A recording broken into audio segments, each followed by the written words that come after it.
ಒಂದಿಷ್ಟು ಹಳೆಯ ಹಳ್ಳಿಯೊಳಗಿನ ಮರಗಳಿಂದ ಆವರಿಸಿದ ಮನೆ.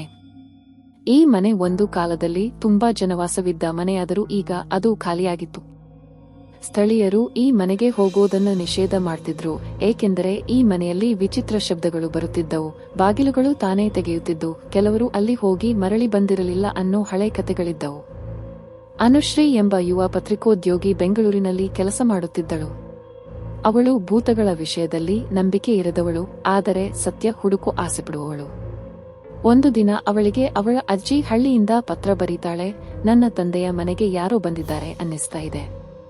ರಾತ್ರಿ ಅವಘಡ ಆಗ್ತಿದೆ, ದಯವಿಟ್ಟು ಬಂದು ನೋಡಿ. ಅನುಶ್ರೀ ತಕ್ಷಣ ಪ್ಲಾನ್ ಮಾಡುತ್ತಾಳೆ.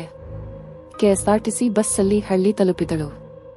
ಹಳ್ಳಿ ತಲುಪಿದ ಹೊತ್ತಿಗೆ ಅಜ್ಜಿ ಭಯದಿಂದ ಬೆಚ್ಚಿ ಬಿದ್ದಿದ್ದಳು. ನಾನು ನೋಡಿದ್ದೇನೆ, ಆ ಮನೆ ಹಿಂಬದಿಯಿಂದ ಬೆಳಕು ಬರುತ್ತಿದೆ. ಆ ಸ್ಥಳದಲ್ಲಿ ಯಾರೂ ಇರೋ ಹಕ್ಕಿಲ್ಲ. ಅನುಶ್ರೀ ತಿರಸ್ಕರಿಸದೆ ಮನೆಯ ಹಿಂಬದಿಗೆ ಹೋಗುತ್ತಾಳೆ. ಅಲ್ಲಿ ಒಂದು ಹಳೆಯ ಮರವಿದೆ. ಅದಕ್ಕೂ ಹಿಂದೆ ಒಂದು ಬಾಗಿಲು, ಅದು ಹಳೆಯ ಕಟ್ಟಡದ ಒಳಹೊಕ್ಕ ಬಾಗಿಲು. ಆ ಬಾಗಿಲು ಮರೆಮಾಡಲ್ಪಟ್ಟಿದ್ದರೂ ಅವಳು ಅದನ್ನು ಕಂಡುಕೊಳ್ಳುತ್ತಾಳೆ. ಅವಳು ಬಾಗಿಲು ತೆಗೆಯುತ್ತಾಳೆ.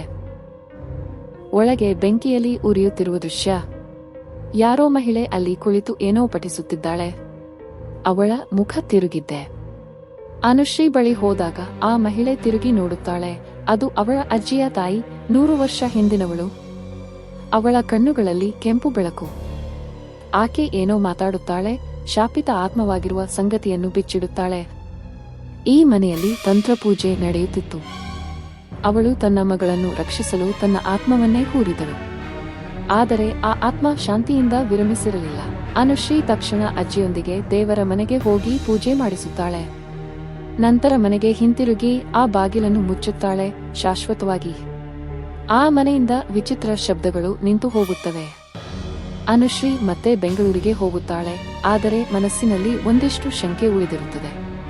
ಅವಳು ಒಬ್ಬಳೇ ಅಲ್ಲಿದ್ದಳ.